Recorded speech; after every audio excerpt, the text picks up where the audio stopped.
सहनाववतु सहनौ भुनक्तु सह वीर्यं करवावहै तेजस्विनावधीतमस्तु मा विद्विषावहै। ओम शांति शांति शांति।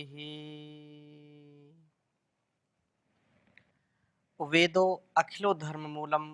वेद सब सत्य विद्याओं का पुस्तक। वेद का पढ़ना पढ़ाना, सुनना सुनाना तथा अपने आचरण में लाना हम सभी श्रेष्ठ जनों का, आर्यों का परम कर्तव्य है।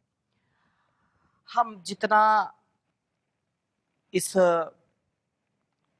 ईश्वर की वाणी, कल्याणी वेदवाणी का स्वाध्याय करेंगे, उतना उतना हमारे जीवन में परिष्कार आता जाएगा, हमारा पवित्रीकरण होता चला जाएगा। पवित्रता संसार में सबसे बड़ी निधि है, सबसे बड़ा साधन है साधना का। पवित्रता नहीं है तो जीवन हमारा कभी श्रेष्ठ हो नहीं सकता।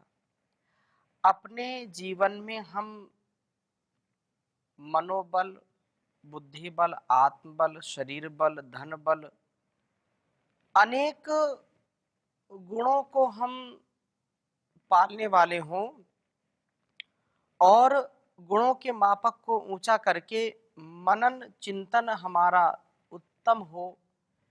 मनन चिंतन जब उत्तम होगा तो हम प्रभु को प्राप्त करने का प्रयत्न करेंगे, प्रभु की प्राप्ति हमको होगी। यद्यपि प्रभु अप्राप्त नहीं है, वैसा कोई स्थान नहीं जहाँ उसकी प्राप्ति नहीं, ऐसा कोई वस्तु, सामान या कोई इंसान ऐसा नहीं है जिसमें परमपिता परमेश्वर विद्यमान ना हो। हर क्षण हर पल उसका हम गुणगान करें, ध्यान करें, लेकिन वह अनुभूति में तभी आएगा जब हमारा स्वभाव पवित्र होगा। पवित्रता में परमात्मा का वास होता है, पवित्रता में प्रभु की अनुभूति हम कर पाते हैं। इसलिए हम सदैव अपने तन मन धन संसाधन जो भी हमको मिला है ईश्वर प्रदत्त, उसको हम पवित्र बनाएं। बहुत ही सुंदर वेद मंत्र है, आपके समक्ष मैं इसको रख रहा हूं। यह सामवेद का 1425वां मंत्र है। प्रथम लिखता हूं, फिर चर्चा करूंगा। ओम ते अस्य संतु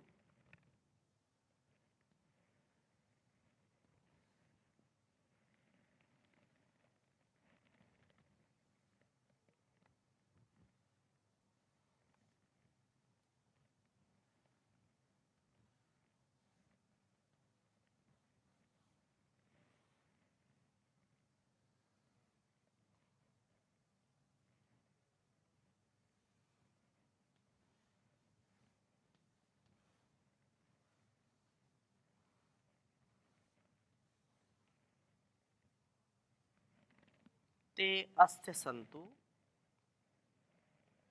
केतवो मृत्युवो अदाभ्यासो।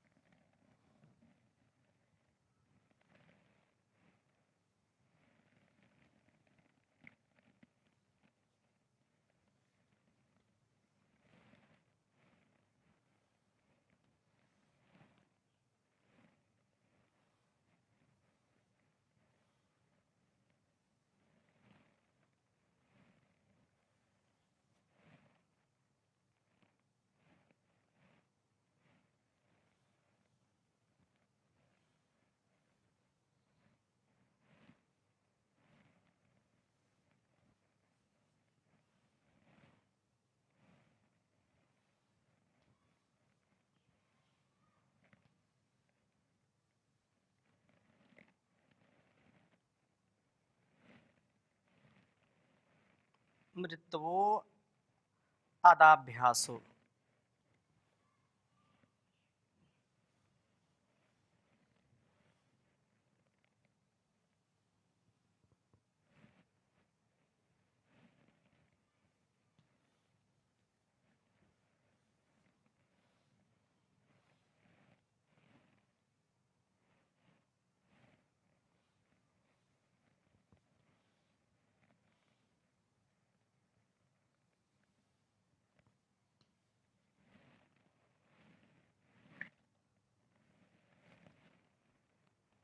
जनुषी उभे अनु।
येभिर्नृणाम्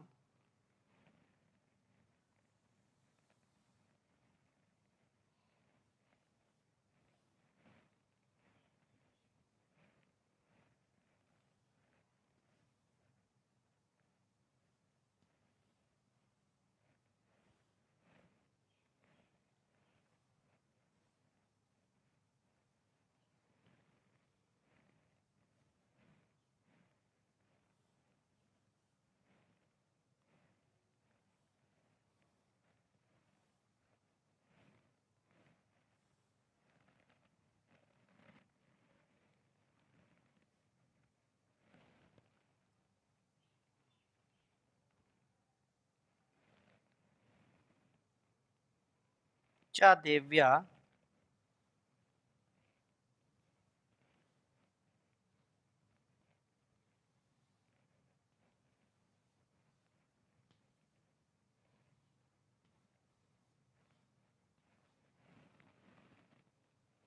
च पुनत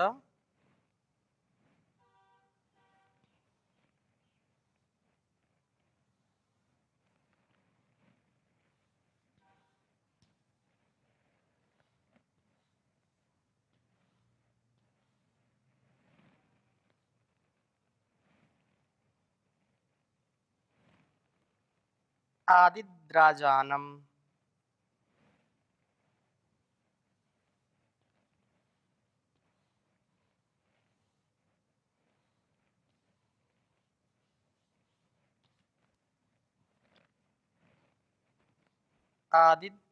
आदिद्राजानम्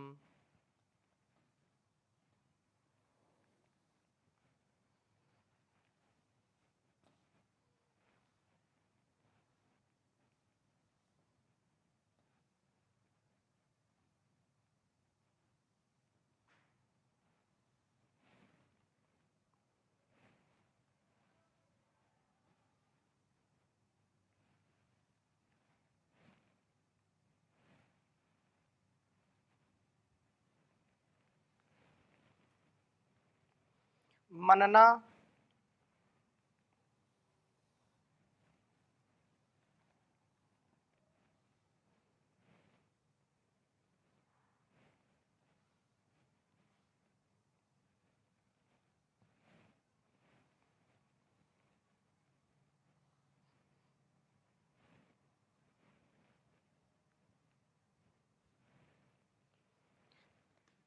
अग्रिभ्णत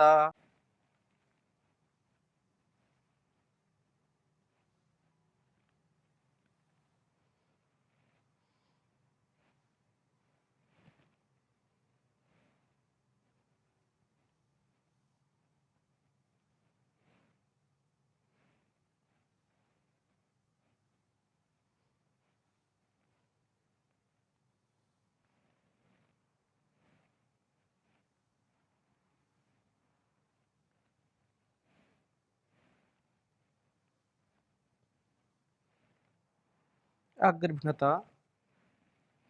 सामवेद का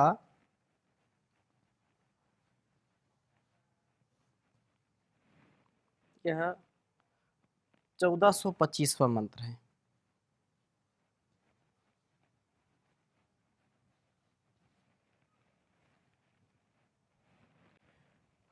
ओम ते अस्य सन्तु केतवो मृत्यवोदाभ्यासो जनुषे उभे अनु येभिर्निम्ना च देव्या च पुनता आदिद्रजानं मनना अगृह्णत ॐ ते अस्य सन्तु केतवो मृतो अदाभ्यासो जनुषे उभे अनु येभिर्निम्ना च देव्या च पुनत आदिद्राजानं मनना अगृह्णत। बहुत ही सुंदर भाव इस वेद मंत्र का है। कहा कि इस ऋषि जो इस मंत्र का है, रेणुर्वैश्वामित्र देवता पवमान सोम है और छंद जगती स्वर निषाद है। इस रेणु ने ज्ञान के भक्षण के द्वारा जो ज्ञान की किरणें प्राप्त की हैं, अस्य इसकी ते केतवा, वे ज्ञान किरणें अमृत्यवः, उसके जो है शरीर को असमय में नष्ट न होने देने वाली, तथा अदाभ्यासः, इसके मन को वासनाओं से मलिन न होने देने वाली संतु हों। उभय दोनों जनुषी अर्थात दोनों जनुषी जीवनों को, भौतिक तथा आध्यात्मिक जीवन को अनुलक्ष्य करके ये उसे अमृत्यवः, रोगों से आक्रांत न होने देने वाली, तथा अदाभ्यासः, वासनाओं से हिंसित न होने देने वाली, जो ज्ञान की किरणें हैं, उन ज्ञान की किरणों का भौतिक जीवन पर प्रभाव यह है कि मनुष्य मर्यादित जीवन वाला होकर के रोगों का शिकार नहीं होता, तथा आध्यात्मिक जीवन पर इसका प्रभाव यह है कि वासनाएं इस पर आक्रमण नहीं कर पाती हैं। मनुष्य का जीवन अत्यंत महनीय है। इस संसार के रोगों से, जो भौतिक संसार का चकाचौंध करने वाला, आकर्षित करने वाला जो भाव है, उससे भी बचने का उपाय ज्ञान है। ज्ञान से हमको यह विवेक की प्राप्ति होती है, वैराग्य की प्राप्ति होती है कि संसार का प्रयोग कैसे करना है, किस परिधि तक हमको जाना चाहिए, और जो इस ज्ञान से अपनी मर्यादा का, अपने संयम का, अपने अनुशासन का कभी अतिक्रमण नहीं करता, वह व्यक्ति वास्तव में मानव से महामानव बन जाता है। और जो व्यक्ति इस ज्ञान के प्रकाश को आत्मसात नहीं करता है और मनमानी करता है, तो मनमानी करने वाला व्यक्ति, उसका ज्ञान उसके जीवन में ठहरता नहीं है। वह व्यक्ति ठोकर पे ठोकर खाता है, वह व्यक्ति वासनाओं के जाल में फंस जाता है और मन उसका कभी भी अच्छे सच्चे कार्य में लगता नहीं है।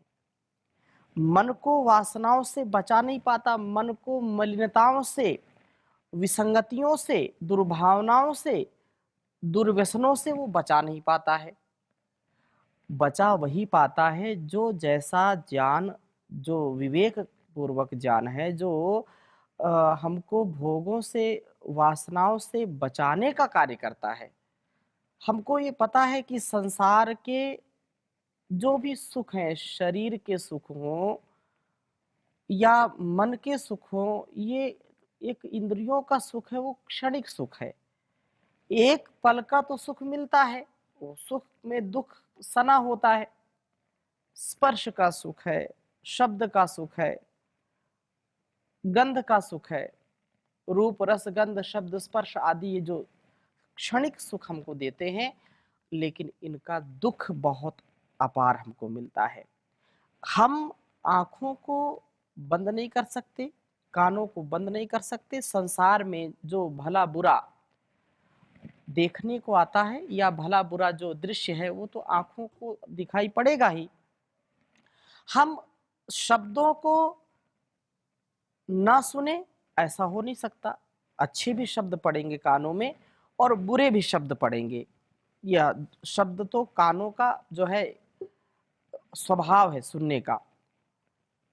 गंध भी हम चाह करके कि नहीं हमको सुगंध ही चाहिए, दुर्गंध नहीं चाहिए, ऐसा हो नहीं सकता। ये जो हमारा अस्तित्व है, इसमें जो संसार का प्रभाव है वो आएगा। धूप, गर्मी, बरसात, जो भी सर्दी, गर्मी, वर्षा, ये सब हमको प्रभावित करते ही हैं। लेकिन इससे बचने का उपाय क्या है कि हम उस मर्यादा को, उस जो है परिधि को हम खींचते हैं कि इससे ज़्यादा आगे नहीं बढ़ना, इससे ज़्यादा आगे ये नहीं करना, इससे ज़्यादा आगे हमको वासना या जो संसार का भोग है, बिना भोगे कोई रह नहीं सकता, संसार को भोगता तो है ही है, लेकिन भोगना मतलब आसक्ति पूर्वक नहीं, विवेक पूर्वक हम शब्दों को भी सुन रहे हैं और जितना आवश्यक है उतना हमने उस पर ध्यान दिया और बाकी शब्दों पर ध्यान नहीं दिया। जितना हमको जिस वस्तु को, व्यक्ति को, स्थान को देखना है, कैसे देखना है, कितनी उसकी मर्यादा है, उसको उतने ही जो है रूप में देखें, गलत अर्थ में ना देखें। तो इससे हम वासनाओं से हिंसित नहीं होते, वासनाएं हमको पराजित नहीं कर पाती, अपितु पराजित हो जाती हैं। हम जब पूर्ण संयमित और मर्यादित जीवन जीते हैं, तो एक-एक पल हमको उसमें शक्ति मिलती है। हमको आध्यात्मिक शक्ति, आत्मिक शक्ति जो है वो हमको कभी पतित नहीं होने देती अपने चरित्र से, अपने व्यक्तित्व से। और जो भौतिक जो है सुख समृद्धि है उसमें हम रोगी नहीं होते हैं। नहीं तो भोग है तो रोग है, यत्र भोगः तत्र रोगः, लेकिन मन को ठहरा करके जान पूर्वक हम उपभोग करते हैं जब वस्तुओं का, तो उससे हम रोगी नहीं होते हैं।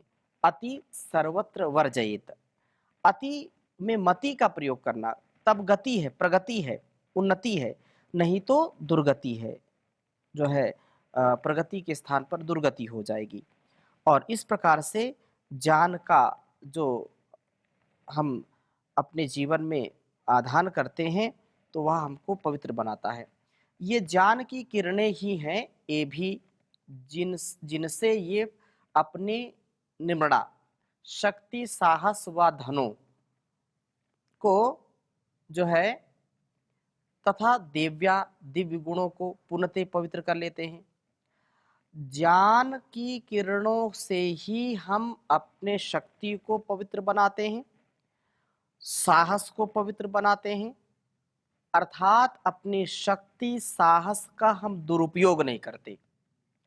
नहीं तो संसार में थोड़ी सी शक्ति मिली, थोड़ा सा धन मिला और व्यक्ति अहंकार से परिपूर्ण हो जाता है, अपनी शक्ति का दुरुपयोग करता है, अपने बल का दुरुपयोग करता है, अपने धन का दुरुपयोग करता है। तो स्ट्रेंथ पा करके, करेज पा करके, वेल्थ पा करके भी इसमें दिव्यता हो, इसमें पवित्रीकरण हो, इसमें शुद्धता का भाव हो। धन मिला है तो दीन दुखियों की सेवा करें, धन मिला है तो रोगियों की सेवा करें, धन मिला है तो भूखों को भोजन कराएं, निर्धनों को धन का दान करें। जहाँ जो संसाधन की आवश्यकता है उस धन का उसमें प्रयोग करें। यदि आपके शरीर बल है तो लोगों की मदद करें, लोगों की सेवा करें, लोगों को जो है अन्याय से बचाएं। आप अपने संसाधनों का पवित्रीकरण करें, अपने जो है बल का, अपनी शक्ति का पवित्रीकरण करें। पवित्रीकरण का तात्पर्य यही है कि हम उसका सदुपयोग करें, दीन दुखियों की सेवा में उसका प्रयोग करें। तो यह दिव्या जो दिव्य गुणों को पूर्णतः पवित्र कर लेते हैं। ये ज्ञान के कारण ही जो है हीन आकर्षण से दूर रह करके निकृष्ट सुखों का भोग नहीं करते और इनके दिव्य गुण और अधिक दीप्त हो उठते हैं। परिणामतः इनकी शक्ति ठीक बनी रहती है। जो निकृष्ट सुख हैं, अब अपनी शक्ति का हम यदि प्रयोग करना चाहते हैं तो सुख चाहते हैं। धन से क्या चाहिए? सुख चाहिए। अब धन का दुरुपयोग लोग ऐसे अपने जो है ऐशो आराम के लिए, अपने दिखावे के लिए, कुछ नहीं तो अपने वस्त्रों को बार बार बदलते रहते हैं, दिन भर में 4 बार वस्त्रों को बदल लिया, नए नए वस्त्र लाते रहते हैं, तो धन का ये दुरुपयोग है। कई फिर क्या करते हैं कि बालों में रंग बिरंगे पता नहीं कैसे कैसे कलर कराते रहते हैं। आज की परिस्थिति आप देखते हैं, क्या करें, पैसा इतना है तो खर्च करेंगे। कहाँ खर्च करना है, दिन भर ब्यूटी पार्लर में बैठे रहना, कुछ ना कुछ खुराफात, कुछ ना कुछ ऐसा जिसमें जो है पैसा खूब खर्च हो। घड़ी जो है लाखों की घड़ी हो, पेन भी लाखों का हो, सोने का हो। तो ये जो दिखावापन है, ये धन को, मतलब धन की शक्ति को जो है अपवित्र करता है। जो निकृष्ट सुख हैं, विलासिता के सुख हैं, भोग की वस्तुओं को जो है एकत्रित करना, ये धन का अपव्यय है, ये धन का जो है अशुद्ध करना है।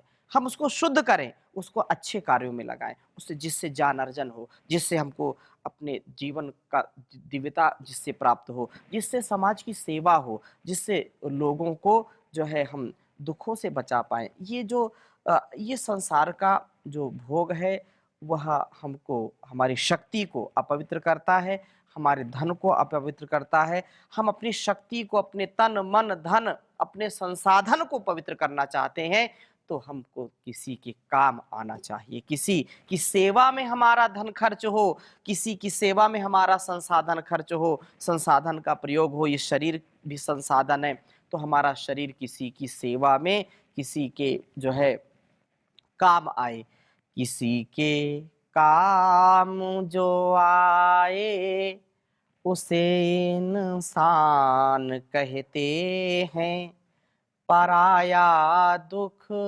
अपनाए उसे इंसान कहते हैं। अगर गलती रुलाती है तो यह राह भी दिखाती है। बसर गलती का पुतला है, ये अक्सर हो ही जाती है। जो गलती करके पछताए उसे इंसान कहते हैं, उसे इंसान कहते हैं। ये दुनिया एक उलझन है, कहीं धोखा कहीं ठोकर।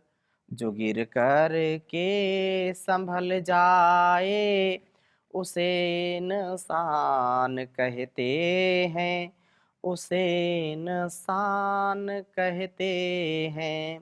कभी सुख है, कभी दुख है, इसी का नाम जीवन है। जो दुख में भी न घबराए उसे इंसान कहते हैं, उसे इंसान कहते हैं। किसी के काम जो आए उसे इंसान कहते हैं, पराया दर्द अपनाए उसे इंसान कहते हैं, उसे इंसान कहते हैं।